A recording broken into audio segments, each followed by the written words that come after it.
Hi friends, இன்றைக்கி நம்ம சட்டத்தின் ஆட்சி என்ற தலைப்பு பார்க்க போகிறோம். சட்டத்தின் ஆட்சி என்ற பதத்தை அறிமுகப்படுத்தியவர் யாருன்னு பார்த்தீங்கன்னா ஏவி டைசி என்பவர்.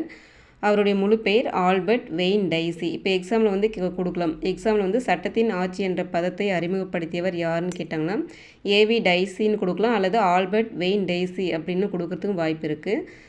1885ஆம் ஆண்டு அரசியலமைப்பு சட்டம் என்ற புத்தகத்தில் அறிமுகப்படுத்தினார். இந்த சட்டத்தின் ஆட்சி என்ற சொல்லை வந்து எந்த புத்தகத்தில் அறிமுகப்படுத்தினார் பார்த்தீங்கன்னா அரசியலமைப்பு சட்டம் என்ற புத்தகத்தில் அறிமுகப்படுத்தியிருக்கிறாரு.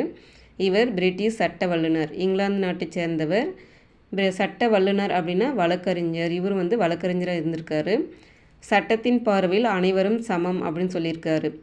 இங்கிலாந்தில் உள்ள சட்டத்தின் ஆட்சியை தான் வந்து இந்தியாவில் வந்து நம்ம வந்து பின்பற்றப்படுகிறது.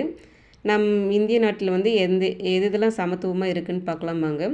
அரசியல் சமத்துவம், பாலின சமத்துவம், சமூக சமத்துவம்,